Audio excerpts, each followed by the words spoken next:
Hi there and welcome if you're joining us. We'll be starting shortly.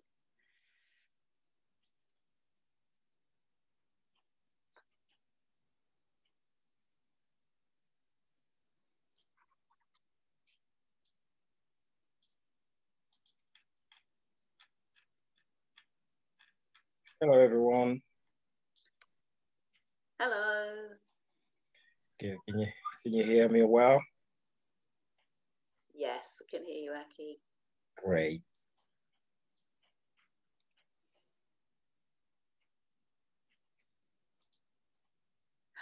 Okay, now that we've seen and heard you, would you mind going on mute and turning off your camera until Tamzin introduces you? Yeah, that's cool. Thank you. Nice to see you.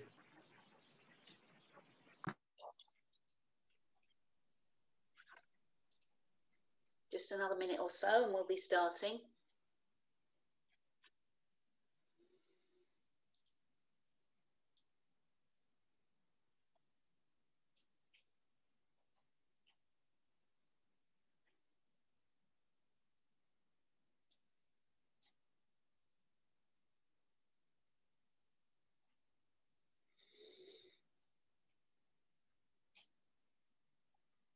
Welcome if you're joining us now.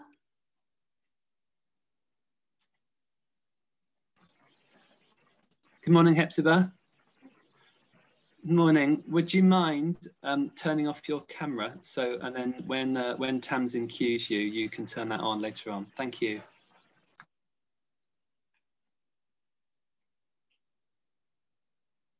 Okay, it's 2 minutes past 10. I'm ready. Shall we make a start?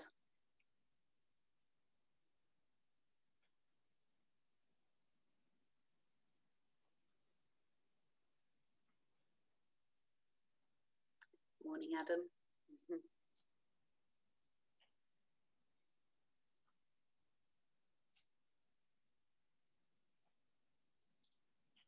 Okay, we good to go? Yeah? Great. Well, welcome everybody. Welcome to share our journey and thank you for joining us today. With over 200 people registered, participants, partners, and many colleagues from the UK and from many other countries too. My name is Ros Johnson and I'm the Legacy Coordinator for MiFriendly Cities. And I'm here to chair this event and guide you through the different sessions of the day. I want you to feel really welcome and free to contribute, as this project has been about exactly that, contributing and collaborating. We're thrilled to share with you a snapshot of what this project has been all about over the last 3 years, and also some of what is yet to come and how we hope to grow this going forward. We want you to help us to understand how to build the legacy so that this will be more than just a project that happened, but it'll contribute to lasting change. We've put together a really interesting and packed day for you. There's lots of different formats and lots of choice. So let me explain a little bit more about what's going to happen. Today falls into 3 parts, which I'll briefly describe for you now. The first section that you're in right now is a webinar. You can see and hear the contributors, but not each other. But you can ask questions using the chat function at the bottom. If your question doesn't get answered immediately, don't worry, we have a plan. And we promise to get back to you by the end of the week at the latest. After that, part 2 will involve some pre-recorded content, some of which we're going to watch together and some will leave you to watch on your own, in your own time. Then part 3 this afternoon, we have 2 sets of workshops and you'll have the opportunity to join 1 workshop in each set. They're much more interactive. You'll be able to see everybody else who's in the workshop and you'll have an opportunity to engage with participants as well as projects. At any time during the day, you can use the delegate agenda to navigate your way around the event and access the different content and sessions. You'll get emails throughout the day to prompt you and with reminders.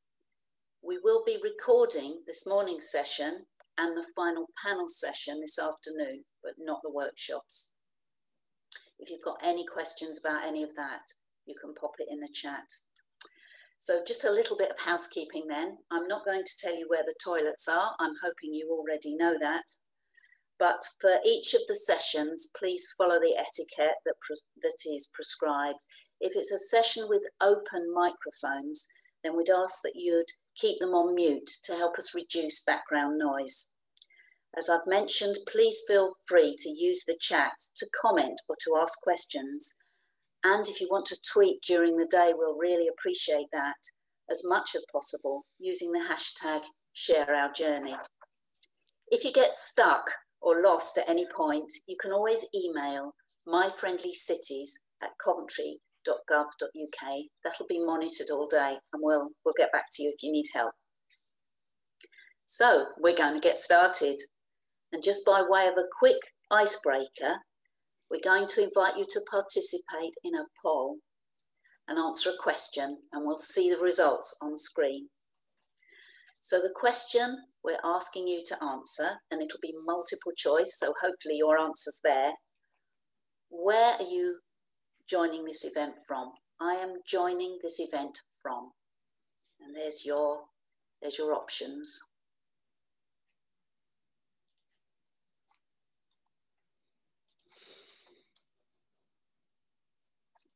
I'm not allowed to vote. I've just tried.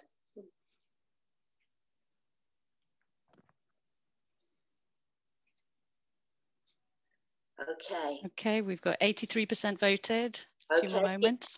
Keep voting. Keep those votes coming in.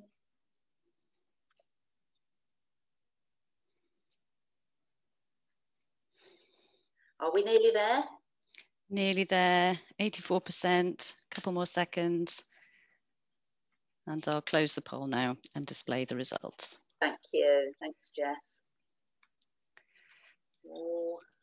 So 9% are from different European countries, as well as Poland, Italy, Spain, and France.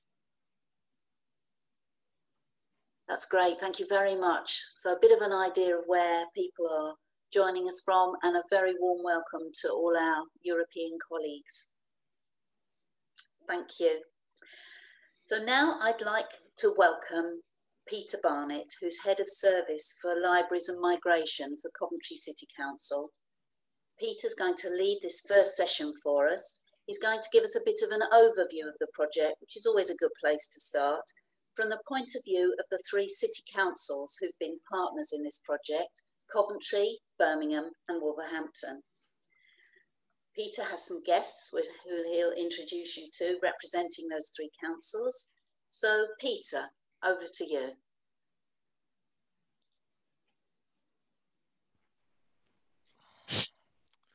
Thanks, Ros, and thanks everybody for joining today's event. It's really exciting to see that diversity of places that people have come from. Ros, can you hear me all right?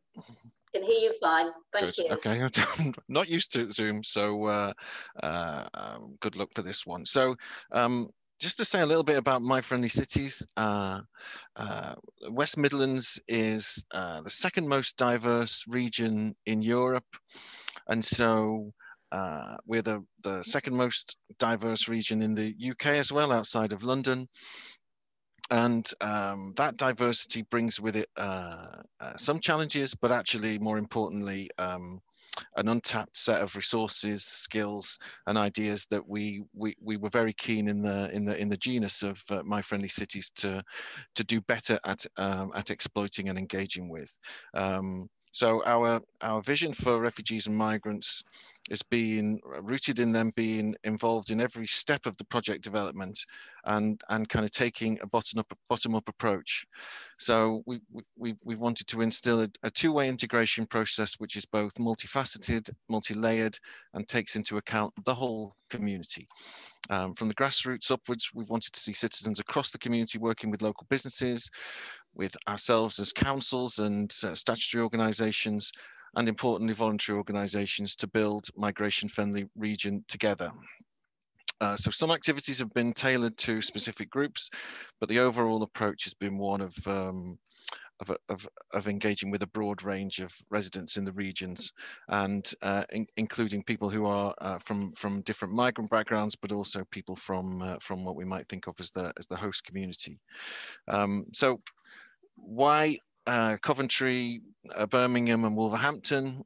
We are three cities who have a kind of history of working together. We cooperate in various regional forums, and importantly, when Coventry University had the who had the actual original idea to put a bid together for MiFriendly Cities, the three councils worked very closely with the three universities around utilising the academic skills and experience and the intellectual capacity that we get from the universities through using that in our cities to support the city's development and to support our continued success. But it's not just 3 cities. We've got 11 partners all working together.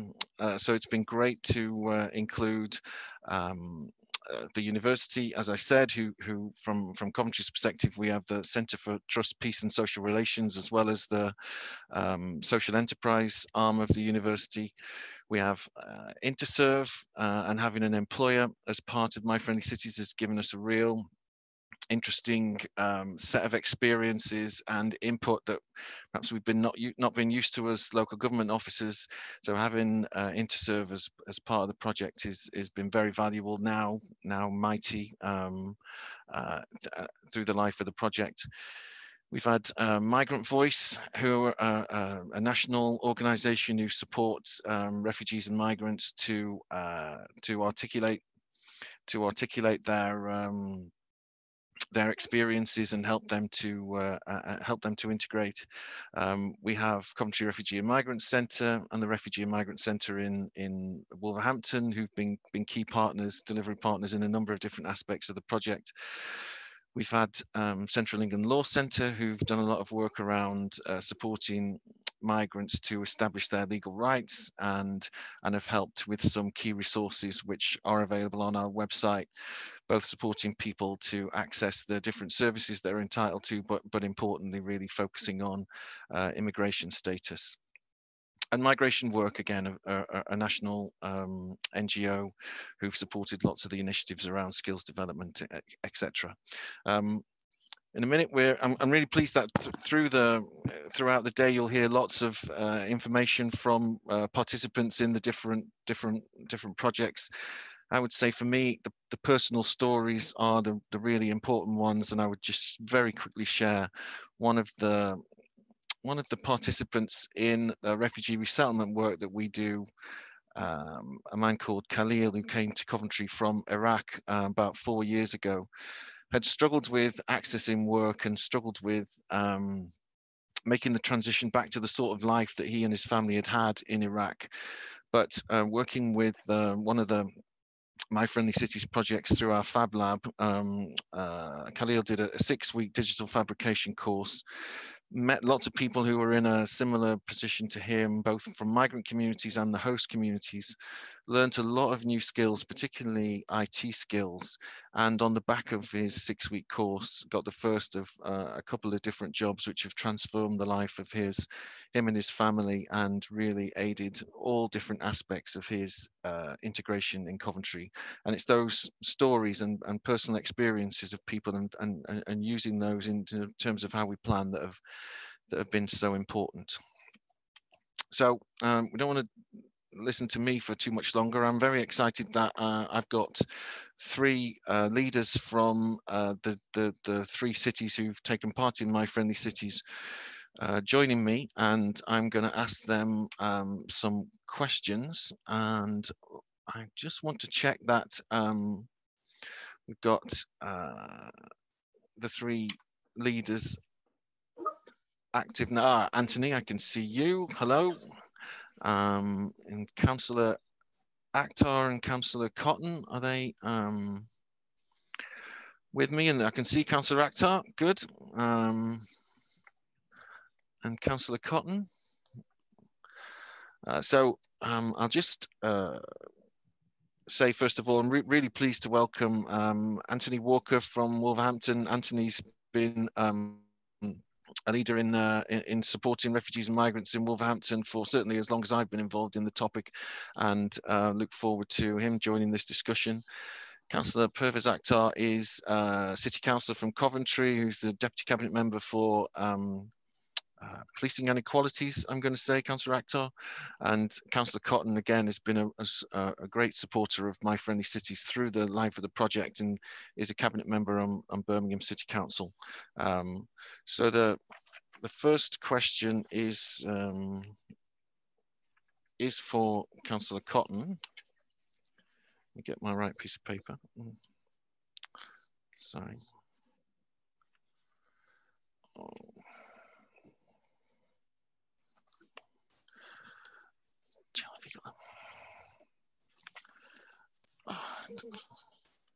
Got the right question.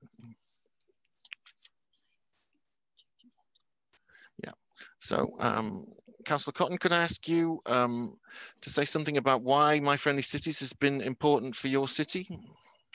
Sure, Peter. I'm hoping everybody can hear me, because I've had a few problems with our Birmingham City Council tech this morning, which is a constant problem in these times. Yeah, I mean, why is it important for Birmingham? I think there's a number of reasons. First of all, this is a project that speaks very strongly to Birmingham's values and its history. Birmingham's a city that was built upon migration, and that's a history that goes back many centuries. And it's built itself upon offering asylum and sanctuary to people from right across the world. And that's something that we've reflected more recently, formally as the City Council, by adopting our City of Sanctuary policy statements. So we set a very clear commitment to inclusion, integration, making Birmingham a place of welcome where people can arrive, settle, realise their potential, and be valued members of the wider Birmingham family.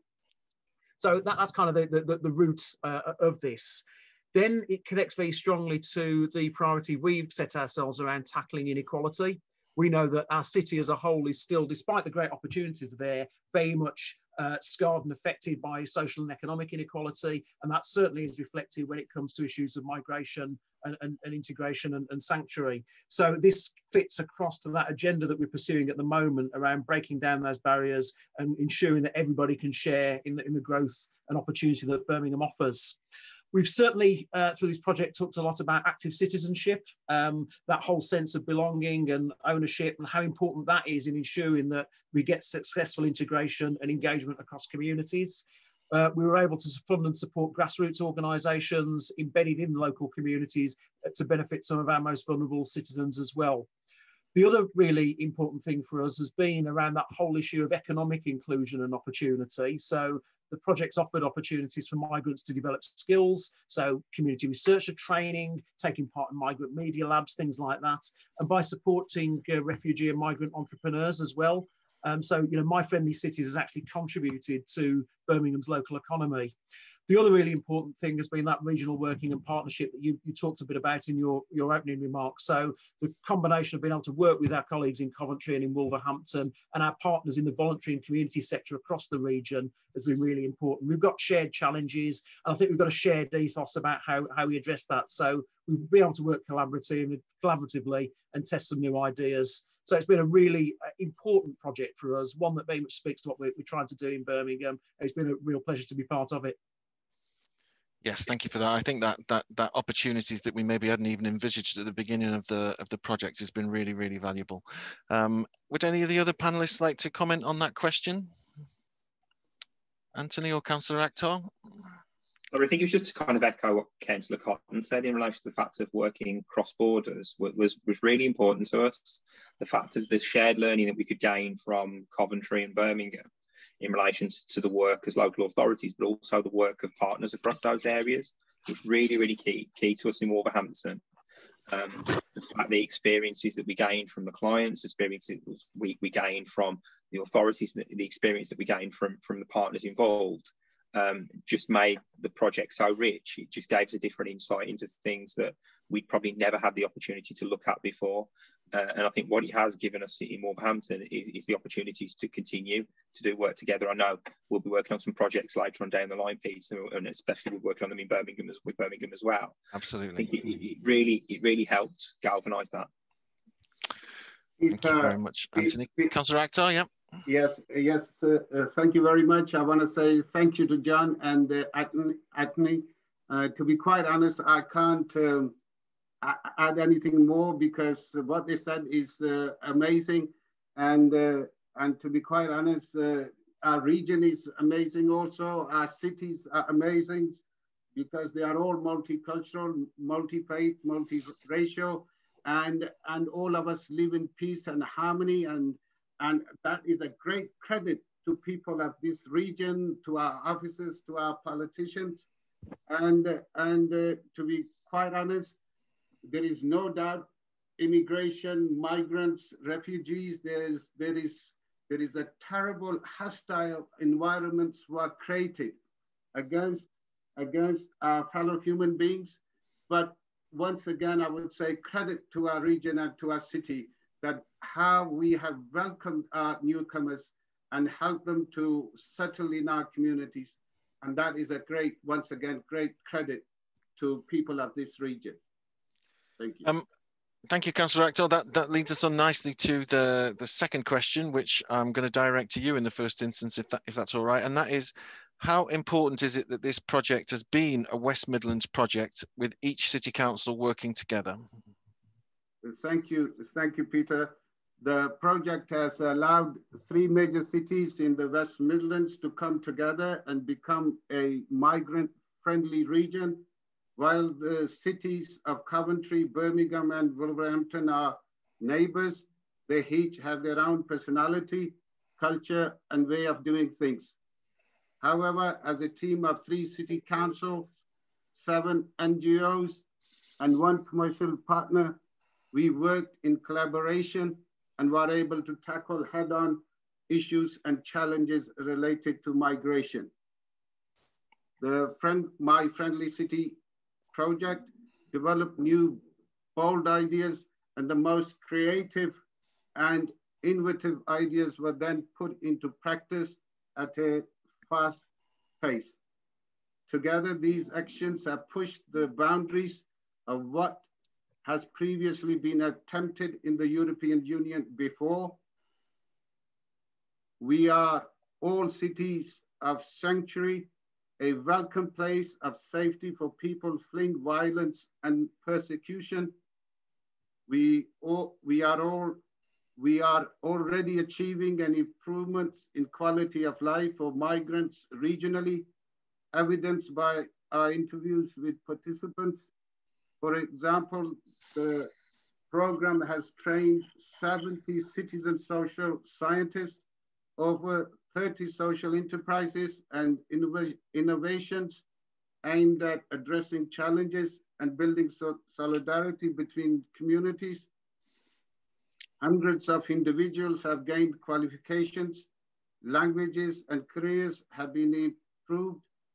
People know their rights, as we have engaged with over 500 primary and secondary schools regionally at supporting migrants and refugees in gaining citizenship. New businesses have been established. Health champions have empowered individuals and communities with over 6,500 health messages. We have employed a legacy coordinator who helped us shape a legacy plan for the project and support us in identifying opportunities to sustain activities. A fundamentally important part of successful sustainability is migrant and participant empowerment, and has been a key theme for our grassroots-led projects. When we have learned, even though the cities operate differently, we all have the same goal. Yeah. We have been able to share our best practices and supported each other to learn and improve our internal practices. For example, Birmingham City Council have looked to get refugees and migrants in their social value contract. This means there will be more opportunities for people born outside the UK. Coventry and Wolverhampton are looking to follow suit. Overall, the project has encouraged everyone to become an active citizen, offered training and employment opportunities, and enhance and recognize the contribution of refugees and migrants. We have now created a platform which we are now in position to share with the rest of the UK and Europe to enable their cities and regions to replicate our model. Thank you. Thank you, Councillor Akhtar, very helpful. Councillor Cotton, any thoughts on that question? I know you sort of hinted on that a little bit in your answer to the first question. Yeah, I mean, I was just also reminded by a comment that I've seen pop up in the chat around the importance of cross-border working, because, you know, local labour markets don't stop at local government boundaries, and the fact is that these are issues that we share in common, so that they're shared challenges, and we've got a sort of like shared, I think, set of values in how we deal with them, and certainly just that ability to be able to share experiences and perspectives, good practice, has been what's really underpinned, I think, the success of MiFriendly Cities. Definitely. And Anthony, obviously we work together on refugee resettlement and work together on asylum dispersal and share our experiences together regularly. But thoughts on MiFriendly Cities and the role that's played in regional working? Yeah, I think for myself, it's the fact that it's made it perfectly clear that people don't see borders in relation to the fact that actually people will migrate across borders, and it's kind of, sometimes it's ourselves as authorities and organisations that set the borders, whereas members of the public will live where they have to live in relation to work, in relation to housing, in relation to healthcare. And it's the fact that we almost set the parameters to things. And where MiFriendly City was excellent is the fact that it removed some of that. It meant that you had opportunities that you probably wouldn't have had previously through the projects that we've been involved in, which were restricted, very limited to a specific area or a specific place. And I think that was really, really key about this project. And I think that's probably been key about lots of probably the work that we've done, Peter, over the years, is the fact that we've kind of tended to work in that way, where actually there's a lot of shared learning, but there's also the fact that it's very, very positive for the individuals, that they get a good experience in Coventry, Birmingham and Wolverhampton. Definitely, thank you for that. So the third questions of the ones that we plan to ask is, again, building on what we've talked about before, but what have you learned already about the project, and what do you hope will be its impact in the longer term? I think for myself, it's probably been the level of innovation that's been created by the project, and it's the general appetite that we have across our cities in relation to wanting to work on things which are going to make a positive impact, not just on migrants, but host community as well. And I think that was something that really struck home to me about MiFriendly Cities project, is the fact that actually there were positive impacts across all of it, regardless of whether you've been in Wolverhampton, Coventry or Birmingham for 6 months or 60 years, there was still something positive that you could gain from this as a project. And I think that was probably one of the key things about it. I think it's probably hinted at earlier on is the general appetite as well of organisations to want to do something and want to make something positive as well. I think was really, really key. I think it also gave some really, really good opportunity to test and do things we probably never had before. And from that, there were some really positive unintended consequences. And throughout all of it, it wasn't always a success every time, but it gave us an opportunity and experience to enable us to do that. I think something for me that was very key about from MiFriendly Cities inception to the end of it is we went through a lot during that whole project, you know, Brexit, pandemic. So all of these things, pretty much it was, all we needed was a fire, pestilence and flood, and we'd probably got the full category of all of them. But it got to that point of where it just showed the resilience of communities and the project itself, the fact that we still achieved the outcomes that we did across the political and social landscape of what we had to play. So yeah, I think it's a real credit to probably everyone that was involved in the project, every organisation that was involved in it, that we kind of got through unscathed in the end.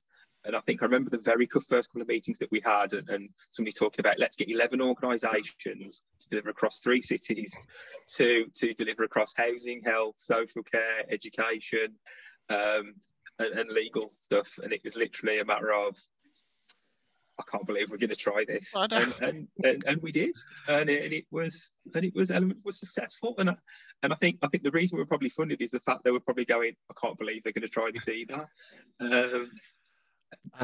And of course, you hinted earlier, we're working together on another project with possibly even more complexity, with involving the 3 cities plus Sandwell, and we would hope a strong set of local partners in each of the different localities as well.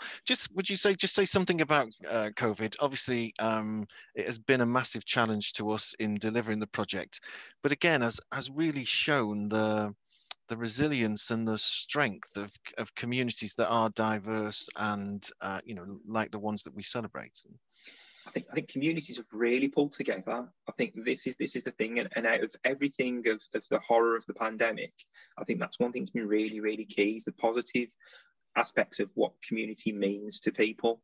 And a saying that I always use, I think, in Wolverhampton, is the fact of, it doesn't matter where you came from, but you're here now. And it's that kind of value which is really instilled in things. And the fact of that's been really, really positive is from, particularly, I speak for Wolverhampton, is the fact of the impact that people have played in relation to the feeding of individuals, the housing of individuals, the operating just of offering a little bit of care and attention to people has been key from every single community. And it's probably the same across Coventry and Birmingham as well. And the hope is that when we come out of this, and it's galvanised us, and it's made us stronger. And I think that's probably the key principles of what we've probably gained from this project, but also going through the pandemic as well. Thank you, Anthony. And then I would ask Councillor Akhtar, if you've got any thoughts on that question around learning from the project and how we're going to continue to take the benefit of the impact of MiFriendly Cities. So sorry to interject at this point, but if we could keep the answers really brief, as we should be moving to the next session. Thank you. Thank you, Ros. Yeah, so just quick response from Councillor Akhtar, and then I'll go to Councillor Cotton. I'll do my best. We already see citizens across the community working with local businesses, government and voluntary organizations to build a migration-friendly region together. For example, from March 2020, trained health champions were mobilized immediately to support positive messaging in a hard-to-reach community during the pandemic. The health champions have become important resource in Coventry, and we have recently secured additional funding to sustain their role in the city. In Coventry Furniture Factory, volunteers work together with migrants on community projects to exchange skills, to upcycle pieces of furniture, to support home and community makeovers, to make the artifacts for City of Culture 21-22 and overcome integration challenges. Through the home makeovers, hundreds of individuals gained qualifications, improved hundreds of homes and community settings, give a second or third life to thousands of items of broken furniture, and reduce waste.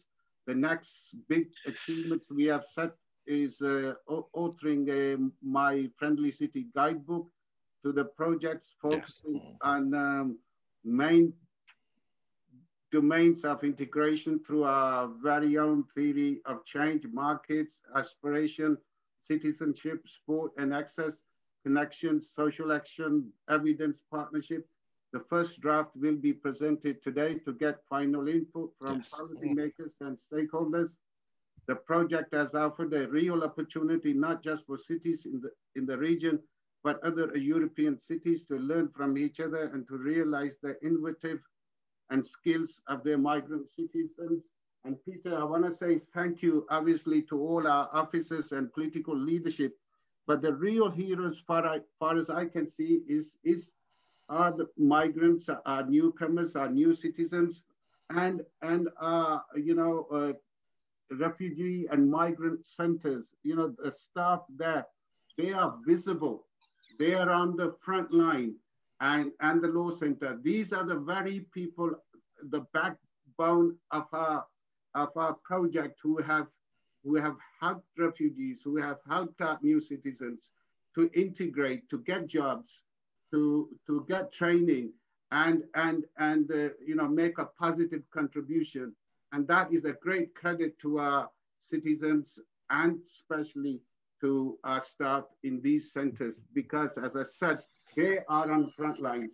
They see the, you know, our newcomers to our city, and they have done a fantastic job. And I want to say thank you to them. Thank you so much, Councillor Akhtar. Very powerful. Always short of cash and always short of food.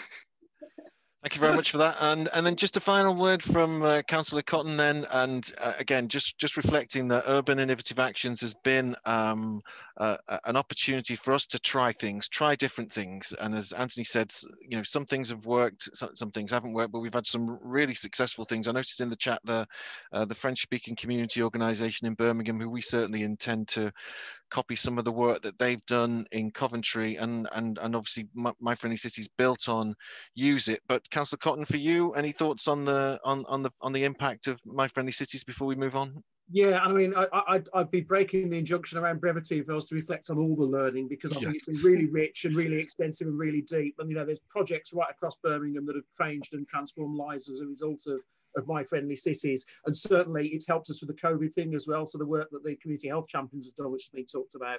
But I suppose that there's two things for me. One is that, what have we learned? We've learned that we can do this and do this collaboratively across a big and complex geography. So, you know, that has been an important learning point for us, and something that I think we can reflect on as we move into the next phase of this project, and also addressing some of those wider challenges that we're going to face as we move out of the COVID period and start to address those wider social inequalities. In terms of legacy, I hope there's two things that come out of this. One is that we foster genuine inclusion, and we kind of embed this in everything that we do going forward as a coalition of cities. And also that this is a real sort of challenge to the kind of hostile environment exclusion narratives that we see playing out nationally and internationally. We've proved the benefit that welcome, sanctuary and inclusion delivers, not just for the communities that arrive here, but for us all collectively. And that, I think, has to be the most important legacy of this project. It's one that we really need to cherish and hold on to. Thank you for that, Councillor. That's a really good way for us to end this section. And so thank you to all three of the contributors. And I'll hand back over to you, Ros, if that's all right. Thank you very much. Thank you, Peter.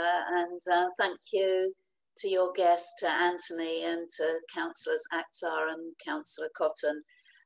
You've given us a real kind of helicopter view of the project, both in terms of the challenges and for you as organisations, but also what you had the opportunity to see that was happening. And I saw a comment in the chat from Martin Reeves talking about the strong, authentic political leadership in this region. And that's something we can be very proud of and build on in the future. So having had that helicopter view, we're now going to look at the grassroots, at the green shoots, I like to think of them, of the project, the people who've really been doing the hard work. And I'm delighted to introduce Tamzin Kumis from MigrationWork. And Tamzin is going to introduce some participants to you, and you'll have the opportunity to hear from them and what their involvement has been in this project. Thanks very much, Tamzin. Thank you, Ros. Hi, everyone. So my name's Tamsin Kumis, and I work for MigrationWork, community interest company, and I led the social innovation strand of the project. MigrationWork was also involved in leading on the communications, but my particular role was mostly with the social innovation projects. So I'm really excited, and I feel very honoured to be able to introduce you to our participants, because I think that for me personally, working with the participants, getting to know them, speaking to some of them before this event, but mostly through working alongside them, I have been incredibly bowled over time and time again by the new ideas that have been brought to the table by participants, the new ways of doing things. We've got so many incredible change makers, incredible leaders, and just wonderful, wonderful people as part of MiFriendly Cities who have knocked down limitations and pushed over barriers. And the people who I've had the pleasure of meeting, of speaking with, of working with, have all set their sights on the kinds of communities that they want to see, that they want to live in. And they've found the most fantastic ways of working together to achieve that. So I feel very privileged to be able to introduce you to these 4 individuals today. So I'd like to invite Chris, Hepzibah, Last, and Ake to please turn on your videos and your microphones and to join me. And I will start to introduce you. Hi, Chris. Okay. So we have with us today, we have Chris Bohler, and Chris is a dentist by trade, but he has put his drilling skills to a different use in the furniture factory in Wolverhampton. So we'll be hearing from Chris soon. We have Ake Achi, who is one of our social innovators. So Ake does many, many things. He champions migrants' employment rights, most importantly, in many different ways. And we'll be hearing more about how he does that shortly. We have Last Mafuba, who is here representing, as MiFriendly Cities, the social scientists, citizen social scientists, as well as one of the social innovation projects with Carag. And Last also runs her own mental health charity and is doing a PhD. So wonderful to have you with us too, Last. And Hepzibah Ademu is a minister, an IT professional, a writer, and she's joining us from the Health Champions programme in Birmingham. So just to give you a bit of a sense to the audience, I want to indicate that all of these individuals have been part of really, really innovative programmes that, and all of the different programmes that they've been involved with have we've all throughout MiFriendly Cities just been blown away by how these different solutions have worked, basically. And so we're going to hear from them about how they've worked. So Last, I was wondering if I could invite you to speak first. Hello, and please could you tell us a little bit about the work that you've been involved with Carag's housing project and with the citizen social scientists? Thank you, Tamzin. Anyway, like she just said, I'm here wearing 2 hats. One is founder and CEO of Inini, and the other is trustee for Carag. So the work that I've been doing with MiFriendly Cities is, I'm one of the 70 citizen social scientists that were trained, the 70 mentioned by Councillor Akhtar. I was trained as a citizen social scientist, and I was fortunate enough to, so much that my role and my group at Carag, we were awarded a fund and a mentor so that we could work on producing a report on homelessness and causes of homelessness in migrants. And this was going to be probably the first wholly produced report on migration and homelessness by migrants. Mm-hmm. And then what happened? What happened was, I will start with the citizen social scientist project. What happened with that, I want to acknowledge first how that training helped me as a person.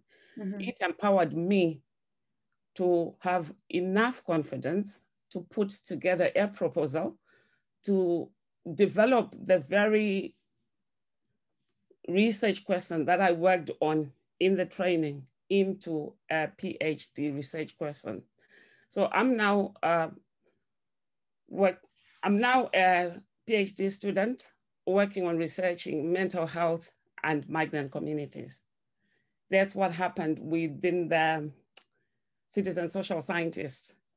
And then as part of the Right to a Home campaign, which is the campaign that is being run by CARAG, we set to produce the report, and we went about doing a research, but COVID threw the spanners into the works, and we stopped before we could produce that report. But the good thing about doing that research is when COVID arrived, we found that some of our members who used the night shelter were homeless, and we were desperate. So we managed to use the information that we'd gathered for the report to build a housing social enterprise. And we've now acquired a 6-bed house, which is housing some of our homeless members. It's really amazing, Ros, thank you. And I think just to impress on the audience that at MigrationWork, we believe this may be one of the, I'm sure it's not the first migrant-led housing project in the UK, but it's certainly incredibly, it's an incredibly special thing to have, and an incredibly rare thing to have a housing project for destitute migrants run by those with lived experience of the UK immigration system. So it's really exciting, and I'm sure very transformative for the people living there. Thank you, Ros. Great to hear about your journey. I'm going to hand over to Chris. Chris, would you be able to tell us about the furniture factory? What work have you done there, and tell us a bit about it? The furniture factory. Basically, what work have we done? We have tried to help people furnish their newly acquired flats when they came off the street, or when they were facing other difficulties. But at the same time, we have actually tried to set up the furniture factory because there were a lot of bureaucratic hurdles that we had to take, which sort of slowed down our work. We have well, what did we do? We have collected furniture that people didn't use anymore, and have passed them on to people in need, basically. Or we have upcycled furniture which was not usable anymore to something representable. That's what we did, basically. That's great. And people also had the opportunity to learn new skills, right, at the furniture factory? Yeah, that's right. I happen to know a little bit about furniture restoration, so I had a lot of opportunities to pass on some of those skills. Yeah. That's great. It's fantastic. And could you tell us a little bit about some of the people who benefited? So who were you taking furniture to? What kind of situation were they in? It was, with the when COVID-19 happened, a lot of people got homeless for one or the other reason. And there was this project in Wolverhampton, in Red Wings, that rehoused people. Anthony Walker actually was, as far as I know, leading that project.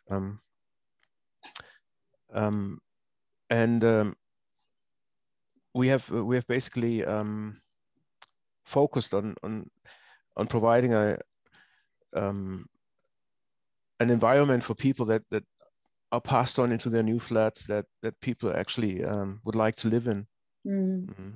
Thank you. Yeah, and from what I understand, a lot of people in quite vulnerable situations have been without, in empty flats, without carpets, without fridges, and been there for a while, and they've really relied upon the furniture that you've been able to deliver. So it's really fantastic. Because for some reason, rehousing for, I don't know if it's the council, but I think for the council it just means to tick a box, basically. So if people are provided with a flat, that's their job done. But the flat can have no carpets, no furniture, no dishes, no nothing, And because most of the people that were rehoused actually had some mental problems anyway. They weren't. It didn't really help to pass them on into an environment that was not very. That was actually quite depressive. Yeah, absolutely. Yeah. Thank you, Chris. Really great to hear from you. Hepzibah, I'd like to welcome you to the floor. And please, could you tell us a bit about the Health Champions program? So what was the Health Champions program? What were you doing and who were you helping? Oh, I can't hear you, Hepzibah. Could you try coming in? Try again? I hear me? I can hear you quietly. Maybe if you come a tiny bit closer. Okay. I hear me now? Yeah. Well, thank you. Sorry. Basically, the Health Champion program focuses on migrants and the newcomers, supporting them and encouraging them to help take responsibility of their own health. And we, as the Health Champions, we are not health professionals. We don't give health advice, but we are put in a position where we've been equipped through the training that was offered to us, and it enables us to empower people, empower individuals in the community to take responsibility of their own health. And this is good. This is very enlightening, and it is so much in line with an area of interest that I had prior to being a health champion. And the training program actually reinforced that, where I believe very strongly that in the community, everybody's physical and emotional, mental health is very essential. And the Health Champion offers the Health Champion services is available to everyone. And the Health Champion program is very powerful, as it offers health information for the Health Champions, such as diverse information, which it ranges from providing health information to us, and also talks about homelessness, addiction, and how these things can impact people's health. And as Health Champions, we are being equipped to befriend individuals in the community, where it is also very important that the appropriate or relevant information are offered to people at the right time. The Health Champions help to support their marginalized communities, where people that are hard to reach or are hard to engage can be helped in a much more effective way. And this is what we do as Health Champions. Thank you so much, Hepzibah. And I think as with both Last and Chris's examples, it showed that this work was particularly valuable and changed by COVID, but also particularly valuable and really supported communities through COVID. And I think it's very much the same with your work as well. There were a lot of people who needed information through COVID, and the Health Champions program was just incredibly useful at that time. Did you have many inquiries from people, or were there many people who asked for information about COVID? Yes, one of the key things that the Health Champions did for us was to enable us to signpost individuals to health professionals. That's been very helpful, regardless of despite the COVID-19 situation. We've been able to use the social medias, and for example, Zoom has been very helpful, and other platforms that we've been able to use to engage people, offer listening ears to our marginalized communities, basically, and provide health information, relevant health information or messages for these key people. And that's been very helpful, because they are kind of information that are relevant, where these individuals do not have. And this can in turn, in fact, impact their health if appropriate, if the timing actually is important, because there are some people, they are facing health issues and they don't have the relevant health information. Some just as simple as, well, are you registered for a GP? Some are not. They don't even have the right information on how to go about it. And for the health champions to be empowered and available to these communities to enable these people and support them is very helpful, and it is life-changing because it does support lives. Yeah, supports and saves lives also, I think. Thank you so much, Hepzibah. Great to hear from you. Ake, over to you. Please, could you tell us about your social innovation project? What I need to know. What have you been doing through this project?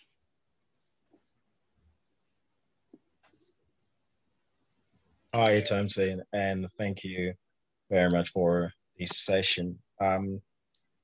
So what I've been doing, so I just wanted to talk a little bit, just a few things just about myself. Before we get into this project, so I'm a former child laborer from the Ivory Coast. So how this project really came about is really based on my life experience in the labor market and working within the trade union. So the issue started back in 2009, where I became one of the first victims of the right to work check in the UK. So anyone who works in the UK has to provide evidence of the right to work. So back in 2009, I'm a EU citizen, by the way, so I did not have to provide evidence of my right to work. But employer did not understand at the time, so we had an argument going back and forth, and they threatened to sack me if I did not provide evidence of my right to work permit as an EU citizen. I was a member of the trade union at the time. The trade union did not help me at all. And I lost my job there as a result of redundancy because I was challenging my employer because he didn't understand the law. So after I joined the trade union, I realized that many migrants were in the same situation as myself, but they were not getting any support from frontline migrant support organization or from the trade union.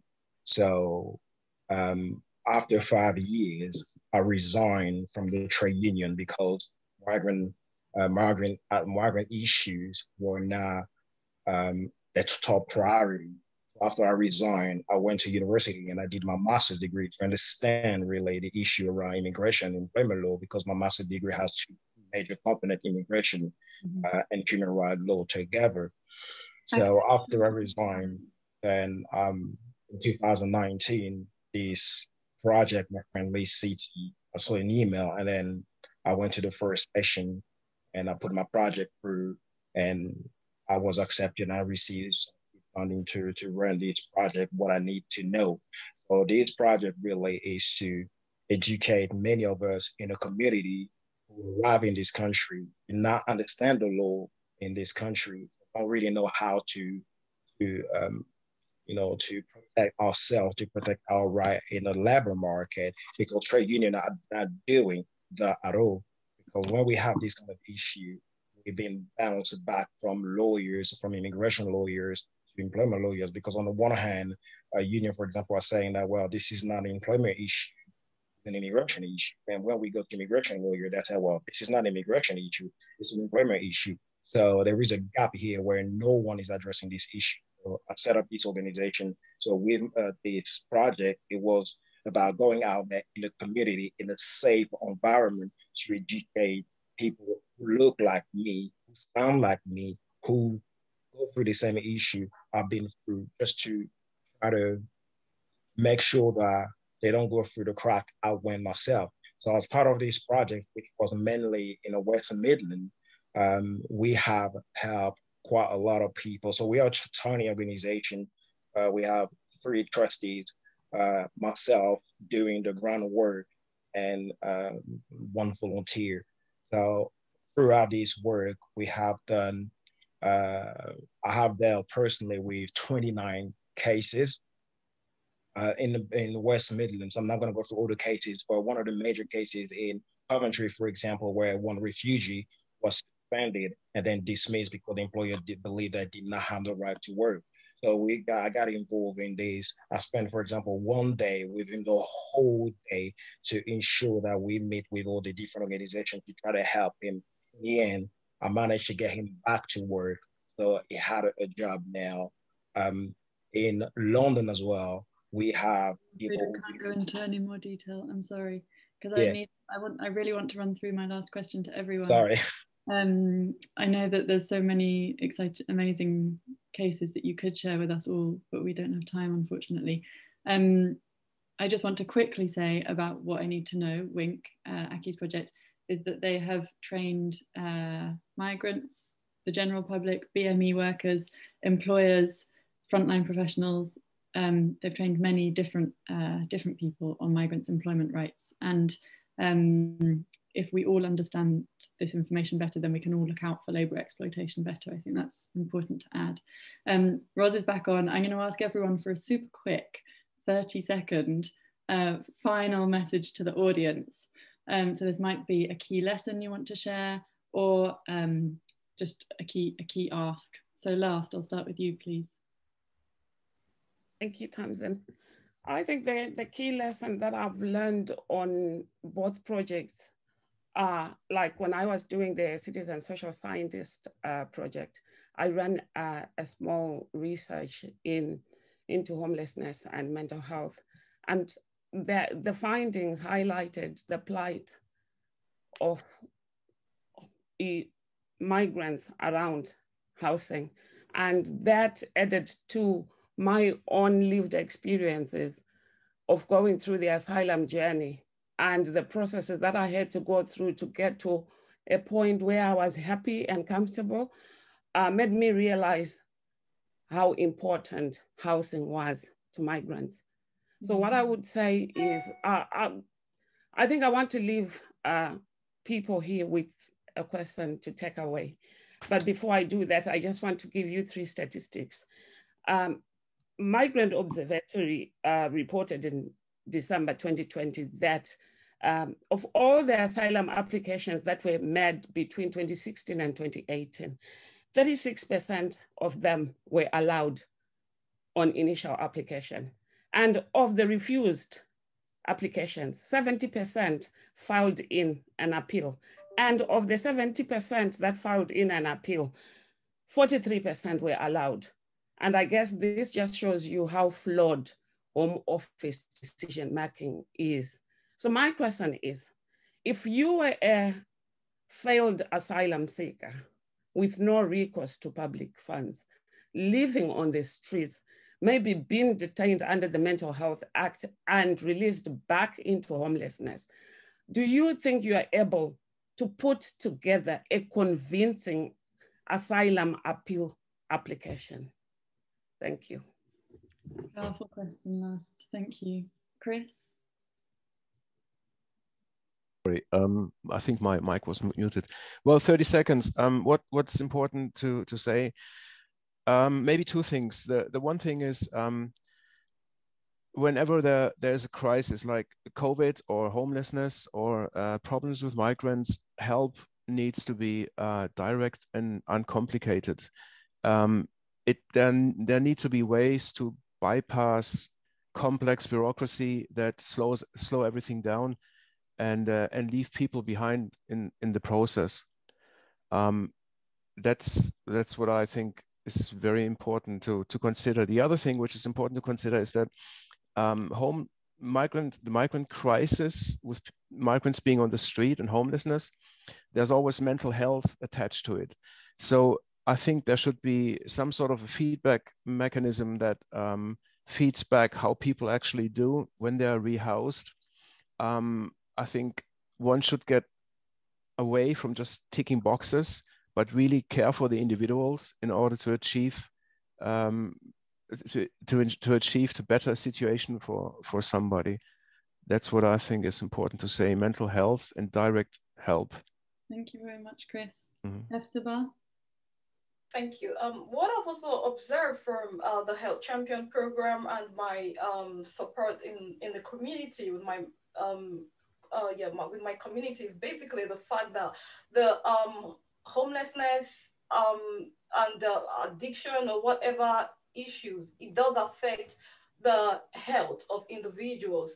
And it is also important that once these individuals have the timely information that is required and gap is bridged between them and health professionals, that help a lot.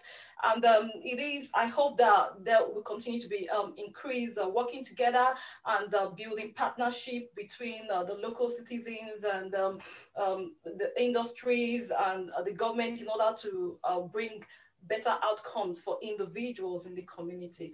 And most of all, saving lives is very important. So thank you, Hepzibah. Ake, strict 30 seconds. For me, what I just wanted to say is that MiFriendly City project has really helped me to identify a big gap here. And the friendly city need to make sure that it is a city that integrates migrants in the labor market. When you have over 30 million of people in this country who would have to go through the right to work check, there is a large number of people who need to be educated. So what MiFriendly City project has done is that we have reached just a really, really tiny percentage of these people. And we need people from local authority, from employer. We need to educate migrant employer, frontline migrant support organization to understand this issue so that we can address this problem and make the city friendly.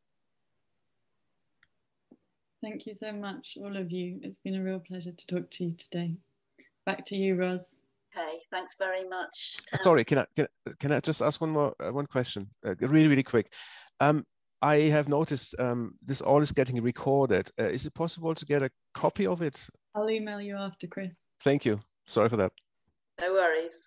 Thank you so much, Tamzin, Last, Ake, Hepzibah, and Chris, for that window into the world that you've been working in over the last few months. It's just amazing to hear, and I'm sure demonstrates how this is just the tip of the iceberg, really, because we know that you're just 4 individuals, and there's lots more people like you who've been doing amazing things, and we're going to hear more about some of it very soon. So if you've just joined us, welcome to Share Our Journey. We've just heard from some councillors and some officers from the 3 cities, giving us a bit of a helicopter view of the project, and also in that session that's just finished from some participants who've really been working at a leadership level, but down at the grassroots level, setting up projects and initiatives and all sorts of other things. So we're going to kind of change gear a bit now, and so I hope you're going to stay with me while I'm going to attempt to explain everything that's to come next, because it is quite complicated, so hold on to your seats. We've got quite a treat coming up, so bear with me while I try and explain everything. I'm going to tell you about some things, and I want you not to be tempted to go off and look now, because you're going to get an opportunity to do it a bit later, and I know it's going to be really tempting, but just hold your horses, as they say. I want to jump ahead very briefly to talk about the workshops, which aren't until 2 o'clock, but you'll understand why in a moment. So you will have seen when you booked that for this session that there's going to be 2 sets of workshops this afternoon. They're just coming up on the screen now. And you'll have the opportunity to join one of those workshops, one at 2 o'clock, which will be exactly 30 minutes, and we will keep very strictly to time. And the next set starts at 2:45, and again, it'll be just for 30 minutes. Those will be much more interactive. You'll be able to see the other participants, and there'll be a lot of opportunity to hear from participants and hear from projects and contribute yourselves. So rolling back a little bit, we're going to introduce you to some online content that has been pre-recorded. And these much of this relates directly to the workshops that will be taking place.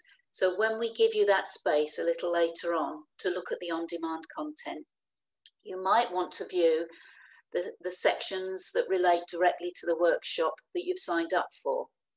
You might decide that you want to use that time to look at different things. from the workshops you've signed up for. You may decide you want to go to a different workshop from the one you've originally signed up for. All of those things are absolutely fine. Take some time to look around and decide what you want to go to. So rolling back a little further to where we are right now, shortly we're going to introduce our final film to you, and we're all going to watch this together. It's going to be streamed and we'll watch it together. We have tried to pack 3 years of a project into one film. From the little you've heard already, you can probably see that that's been quite a task, but there'll be lots of participant voices and lots of information about what's happened in the project. But just before we do that, I would like to introduce you to two very special people who've put together an amazing online art exhibition, which they're going to introduce us to and give us an idea, just a glimpse into what that's like. And again, you'll be able to view it in much more detail and in your own time a little bit later on. So I'd like you to welcome Laura and Tabitha, who are going to talk us through this amazing project. Thank you both so much. I'm really looking forward to having a look at this. Thank you. Thank you, Ros. It's so good to be here and to hear of the amazing work that's happening, you know, within the MiFriendly project and the humans who are on the ground delivering really with lived experience. And it's quite a joy to pick up on that, because our involvement as an organization and also as an individual, as an artist, is driven by my lived experience, which really brought in a passion to hear the voices from, they say, is it coming from the horse's mouth? How do we really project this voice in an artistic way, in an authentic way, echoing the hearts of many? And I feel that being someone who's had that lived experience as a migrant and who's continuing to live that experience, it's something that is quite close to my heart, but at the same time, it's something that I see that as we walk and deliver the workshops that we deliver in communities, it speaks to the communities across the places that we work in. So how we got involved in this project is we were commissioned by MiFriendly Cities to hear the voices of communities across Coventry, Wolverhampton, and Birmingham. We facilitated workshops and creatively collected the writings, the poetic voices, the audios. Then after that, we curated the exhibition in the most authentic way that we can. Before we go on and pass the baton over to Grace, I would like to say that in this exhibition, you will meet the voices from Coventry, Birmingham, and Wolverhampton. This is an ongoing exhibition. It's an exhibition that will grow. We are really, really, really keen to collect voices from the leads, the people who led the different projects within the MiFriendly City project. If there's anything that they want to share, anything that they would want to record, that they feel that it's an important process that they went through, we would love to receive that. And we will be adding on all this information and creativity into the virtual website. The link will be shared soon. I'm not too sure like at what point, but it's an exciting, it's really an exciting experience to be involved in this, to be commissioned in this. And thanks to the participants. I don't have like enough time to thank everyone, but in detail, but mostly it is the participants, because it is the voices that really brought in this content that we are about to just give you a glimpse of, and the rest of the team. So over to you, Grace. So as Laura and Ross have already said, you'll find this link on the MiFriendly Cities website, and you'll also find it on the Morocco website, which I'll put in later on. And I'll just share my screen and give you the brief introduction into what this exhibition looks like. So as you can see, we walk in and straight away you're hit with this My City exhibition. We're expressing and we're exploring hope, relationships and expression through 3 separate rooms that all relate and coincide with one another. And we couldn't have done this without the participants that actually took part in this whole exhibition, these workshops, and without their work, without what was going on, and their commitment to expressing what they felt about their cities, we were not able to do this. So the way I'm taking you right now is being able to guide myself through the tour, but you can also change how you would like to be guided through the tour, whether you would want it to be guided and click through it step by step, which is what I'm doing right now, or you would want to do it by yourself. You can always switch it, exit the detail view, read more of the descriptions if you would like to. So it's really up to you how you decide to explore this exhibition. Not only are these the pictures and voices of these migrants, but they are also relating to you and telling you how you can explore their voices, explore their stories. This is the Hope Room. And now we move into relationships, where you can find a lot of the participants who took part in the My City workshop. And these are all from Coventry. As you can see, once again, we're just giving you that little reminder that this is the relationships room. You can enjoy the space and see how migrants and those who took part really feel about their cities, the emotions, the feelings, the maybe the discrepancies that they may have, the issues that they may have. They're telling you through these images and quotes that enhance the room as well. For example, my Coventry is for me the focus of my life now. I've worked in industry for a long period of time and not gotten around to many things which are very important. I now have the time to focus on those. My Coventry feels like a wave of opportunities. And lastly, we have the expression room, where it's more personal and detailed.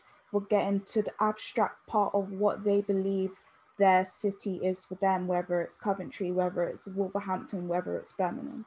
And you can explore the different feelings that they feel here, what their work may mean to them.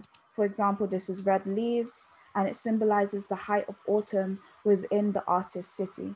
The weather is important to them as it connotates a new change within their environment. Their city is and will constantly be an environment where change is an option and is encouraged. It will constantly be a positive for them. So I do suggest looking through this exhibition, enjoying this exhibition when you have the time afterwards. I'll make sure I put the link into the descriptions, and do take a long time to read and process everything that is happening within this exhibition. Thank you.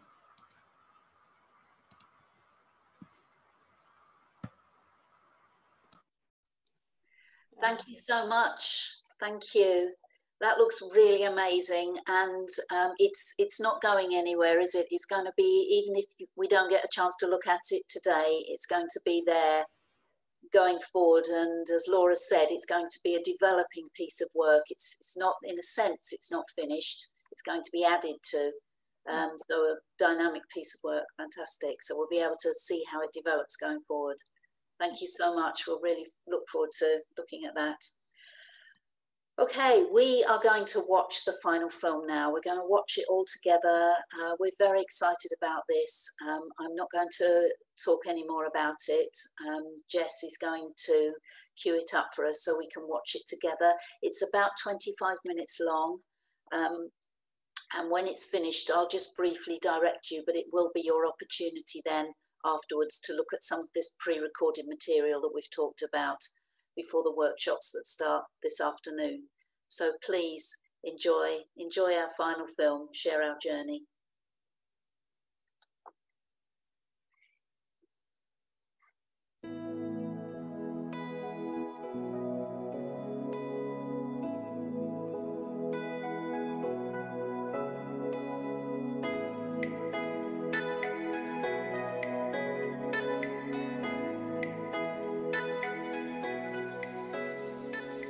For the past 3 years, we've been exploring what it takes to build a migrant-friendly city, one that welcomes migrants and refugees, celebrates diversity, and can provide practical ways for everyone to contribute fully to our social, civic, and economic strength. To do so, we used £4 million of funding from Urban Innovative Action, part of the European Regional Development Fund, to create a unique team of organisations delivering grassroots-led projects and activities.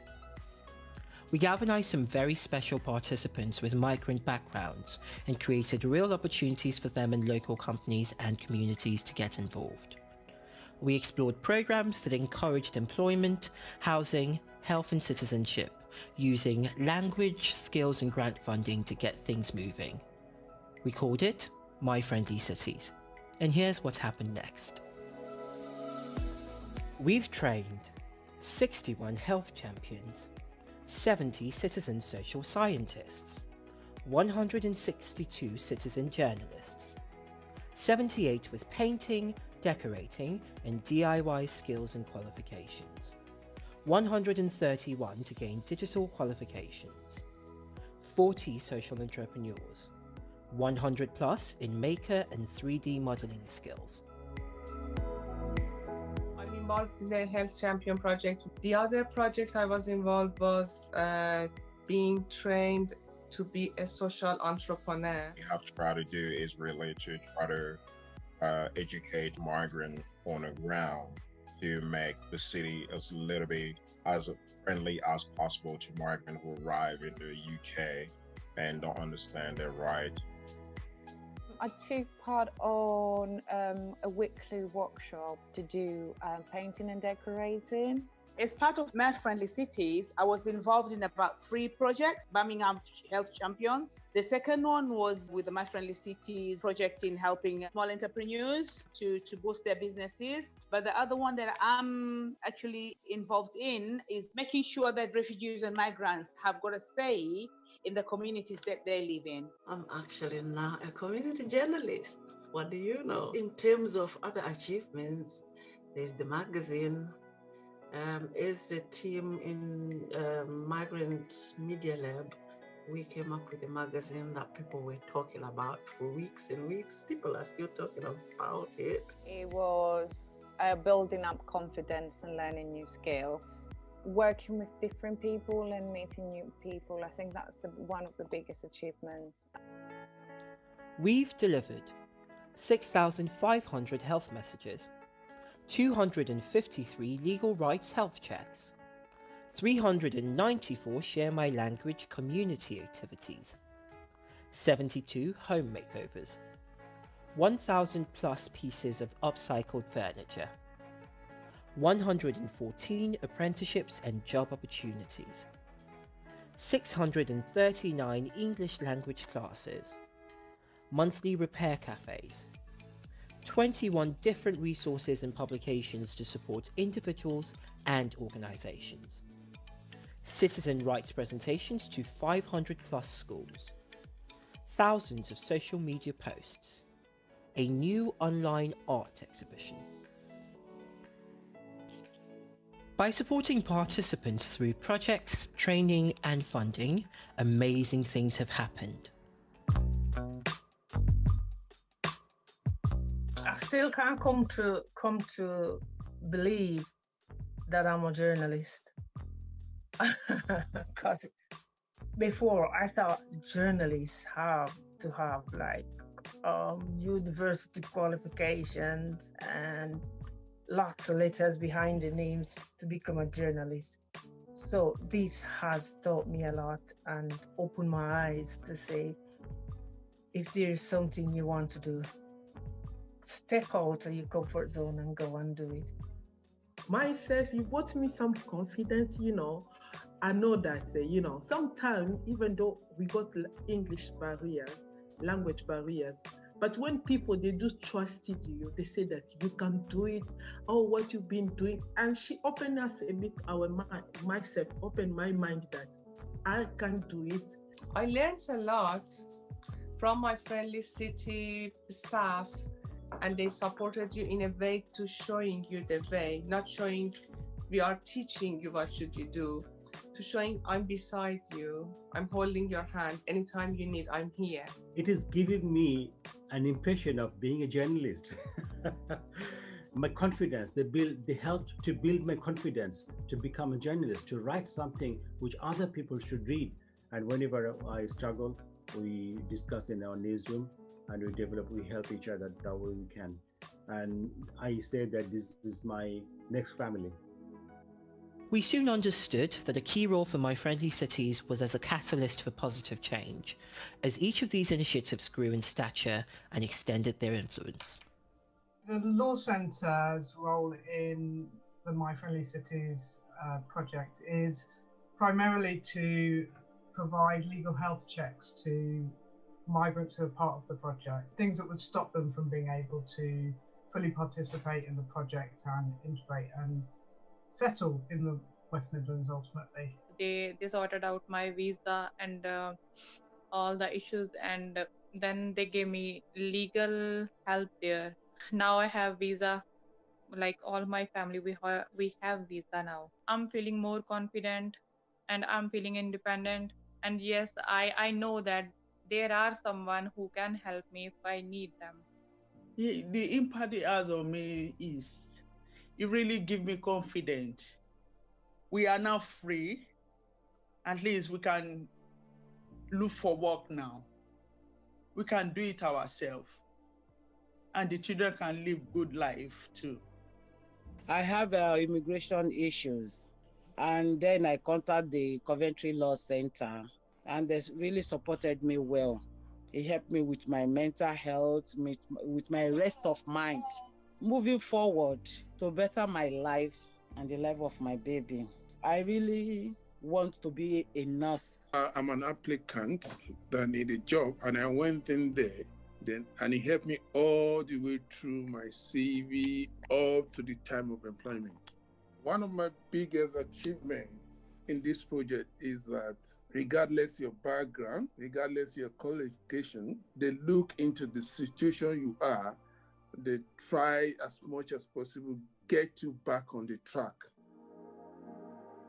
People lost their jobs, people lost their homes, people find themselves on the streets and are rehoused in conditions which are not really worth living. So, and no matter what you do within the project, if you deliver furniture, if you upcycle a piece that later on goes to somebody's home, that's all an achievement. The clientele that we work with have next to nothing. They provide furniture, anything that would be suitable for the client, and they can pick and choose what they like to receive. I think probably for a number of years, people who have moved into tenancies and into properties, if they've come from a background whereby they've got nothing, they've just moved into that empty shell. Now, I think with the work from MiFriendly Cities and everything that they're putting into it and the help they're giving us, we're able to provide a home as opposed to just four walls. They did home makeovers and offered furniture to young people with disabilities or who were in some way vulnerable. The impact on the clients, it's been really, really positive because it's helped them to develop a safe environment at home. With MiFriendly City, I have provided language sessions, integrational sessions, and skills for work workshops. I'm proud of all of my participants. I'm proud of their journey, their commitment, brought their hearts out and wanting to improve their language and their life in the UK. I have been an ISO student. They helped me to find a job in Bulgaria. I go to university. I have education, but when I don't speak English, I can use my education, and they help me. My English not very well, so when I joined with the Migrant Center, it was fantastic for me. I help myself, help my family or my mom because she's illiterate, and very, very helpful for me when I started volunteer. MiFriendly Cities was determined to create real change that could benefit participants directly and also influence approaches to integration and longer-term regional service delivery policy. The diversity of the partnership and the 11 partners is a hugely important aspect of the project, but I think quite early on we started to recognise that city councils had quite an important role in terms of shaping the legacy within the kind of policy context and the local stakeholder context. We've tried to really develop that in Birmingham. MiFriendly Cities were launching the Share My Language part of their project in Birmingham, and they were looking for partner organisations who could deliver this idea of language learning, but not as a formal let's sit down and learn English, but through different creative ways of engaging with language, of social contact particularly, and developing communities. They funded us in two parts. Our project consists of people who are asylum and who are coming from different backgrounds, and English is not their first language. The project has benefited a lot of people. Public Health have been really, really keen to get this on board, and they've really valued the support from the Health Champions, providing the message to migrant communities. So having that sort of resource available has now implemented a new process to really work with migrant communities in Wolverhampton. For example, there's a new project in the pipeworks at the moment as we speak around how we can deliver COVID-19 messages to migrant communities, and using skills from the Health Champions work to implement that sort of work into a community champion pilot and a project in Wolverhampton.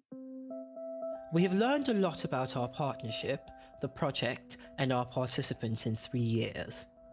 A major and unexpected learning was how we would cope during a pandemic, which impacted resources, delivery platforms and projects, and of course our participants.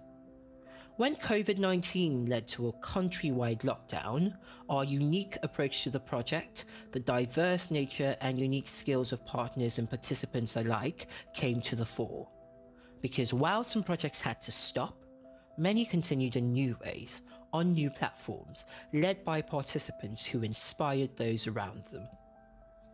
The skills that I learned on the social scientist activity really helped me when it came to fighting COVID. The skills that I learned about going into the community to find where the real problems are, I used that skill and I realized that we had people with no recourse to public funds who needed support, and I was able to find a solution towards that. I did some of the meetings with MiFriendly Cities, and they were updating us on the COVID situation, and that's how we were able to get that information and share with the people we come across to. Most asylum seekers and refugees are not on benefits. They don't work. MiFriendly Cities, that grant which they gave me, helped me to buy like things, material. Those who say, oh, I want to join your group, but I don't have cash. They saw their masks for their families, which means they are not going to struggle to get COVID in the street. The housing project is also helping in the fight against COVID. How the system worked, other people were still left outside. So it has helped to fight COVID by providing accommodation to people who needed it. The 3 city councils and 8 other project partners have learned a lot along the way about collaborative working, the importance of putting participants at the heart of delivery, and how to flex our work in a pandemic. It hasn't all gone according to plan, and some plans needed to change. Coventry City Council has been the project managers for the project across the 3 cities and organised the coordination of the 11 different partners.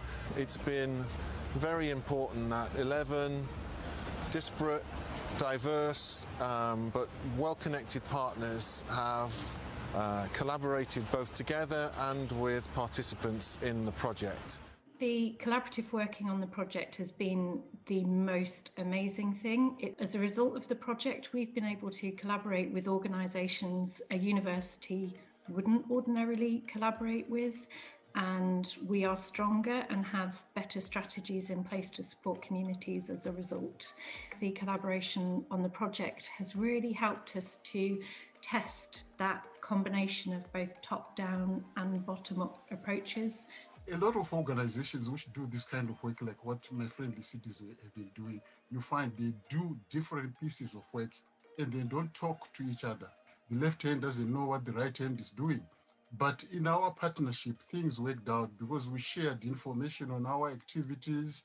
We've identified migrants that have got issues with employment, so we've got other partners that we can refer them to. We've identified migrants that have got the need for language skills to help integrate into the community. So we've got the MiFriendly Cities Share My Language program that we can refer them to. So the collaborations, it's been the key element.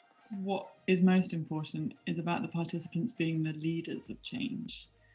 So the participants, the people that we've worked with, they know best what the issues are in their community. They know best how to tackle these issues.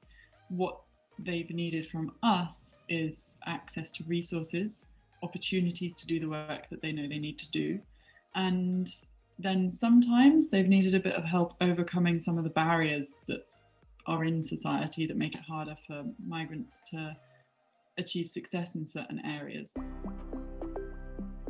When we're looking for journalists to facilitate our sessions, before we do that, we would ask our participants, what kind of training do you need? We made sure that our training was led by the participants instead of us imposing. Through the courses and the training that we've given, we've made a connection with a lot of people, and they come in and you see them and they're quite quiet, and once they start, they realise that they can open up, they can relax and change during the course of our training courses. Having helped 16 individuals set up their own social enterprises, which just a year on has actually created 45 jobs and also supported 2,361 individuals as a result of the social enterprises that they have created. You know, you have these amazing ideas and you want to do them, but they don't fit the description of what that learner is trying, or what that participant is trying to do and what they want to say. This is about them and this is about their journey. And it's about making sure, again, that adapting to what they want, adapting to where they're at. Most of the stuff that we then did was remotely, but we had to make sure that our client base had the tools in order to do that. Unfortunately, not all our clients have that kind of technology, all the resources. In order for us to kind of move forward, we had to look at their needs. How do we make sure that we communicate across the project the impact of COVID-19 and the measures that were in place over lockdown? So the first thing we needed to do was get messages out on our social media channels and our website and share with participants how courses and programs were affected. Many of our participants didn't have this IT skills to be able to continue their journey with English. So in that term, we would have to produce packs that we would deliver to their houses. MiFriendly Cities is a learning project. Its main aim to share learning for future projects and programs to benefit from. But our ambition has grown as we look to the future. While all projects must come to an end, we have worked hard to embed learning into regional policy making and day-to-day services, and to create a platform for other projects to continue and evolve. My hope is like, to use the skills I'm getting here in the UK, even in Africa too, because there also people, they don't know their right. MiFriendly City has been really a great project, really. Like I said, I really wish that other cities can learn from that. Some of the cases we're dealing with have been referred to me from Manchester, from London, from Bristol, or from Leeds. I was able to develop my research question, and I've started working on my PhD now. To see that I'm able to help people, I'm able to give an information that helps someone. My achievement as a health champion was to signpost asylum seekers, refugees, migrants. MiFriendly Cities has been a form of sanctuary. We've been able to give people a little bit of hope. Somebody came in front of me and she wanted to become a nurse, but did not know how to do that. I sat with her, worked with her in terms of a plan, and then today she's second year doing nursing at university. And it really say to migrants, you have some worth, you are valuable, you can contribute to the development of the country that now you call your home. Those new partnerships that have come together as a result of the project will continue. We are lucky that quite a few of the organisations involved in the project have secured follow-on funding, so there are new initiatives already starting. We've supported 29 social projects with funding and advice, 30 plus projects delivering language-inspired workshops, the Rising Global Peace Forum, Coventry Welcome City Festival, the fight against COVID-19 with PPE, childcare support and community activities, improved access to higher education for refugees and migrants. We've reached thousands of migrants, hundreds of community service providers, councils and authorities across the UK and Europe, hundreds of NGOs and charities, thousands of local residents, 250 plus employers. We've built a reputation for excellence by being a finalist in the European Innovation in Politics Award 2020 and top 10 in the human rights category.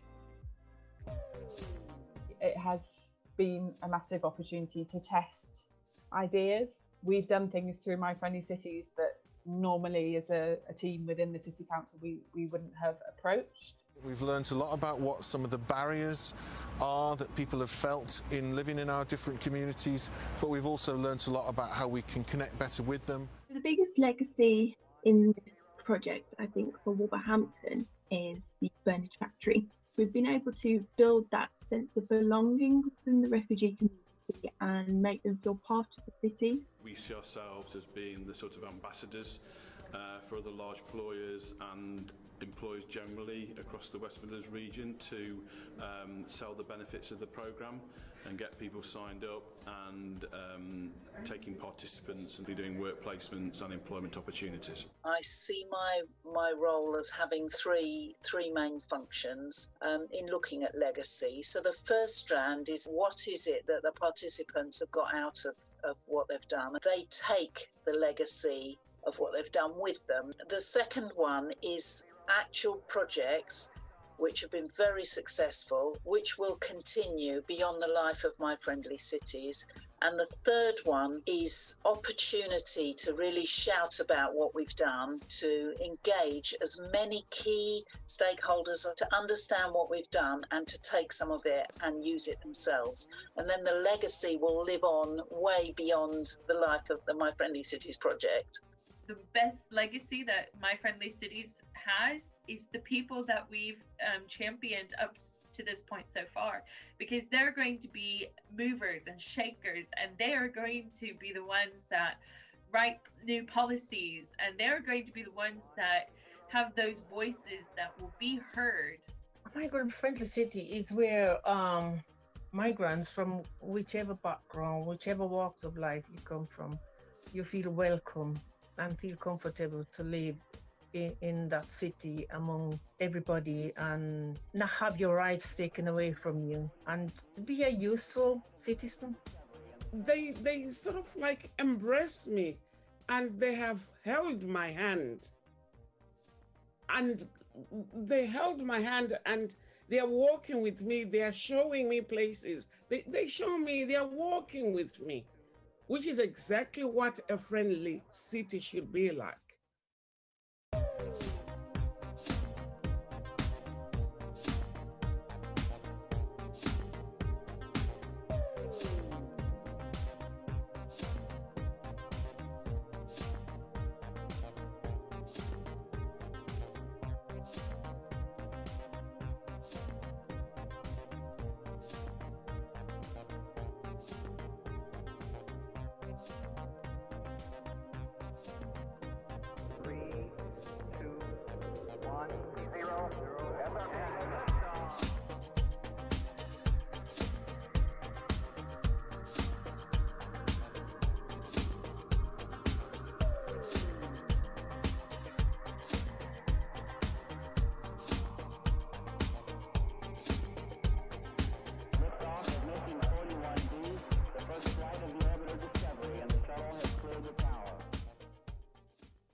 Thank you all so much for sharing that, watching that with us. Great film. It will be shortly on YouTube, so you can find it again on our YouTube channel, MiFriendly Cities, and watch it again and maybe even subscribe to our channel and see the other things that have been posted there throughout the life of the project. So thank you very much. We're not even halfway through the day yet, so you can see there is just so much, and thank you for sharing it with us. If you have just joined us, welcome, and all the details of what's happening next will be on the participant agenda, the delegate agenda. We are going to take a break now and give you time to have a look at this pre-recorded content that we've talked to you about already. So lots of different small clips to do with the workshops this afternoon, which you can enjoy. Just have a field day, and of course that wonderful art exhibition that we saw a glimpse of just earlier.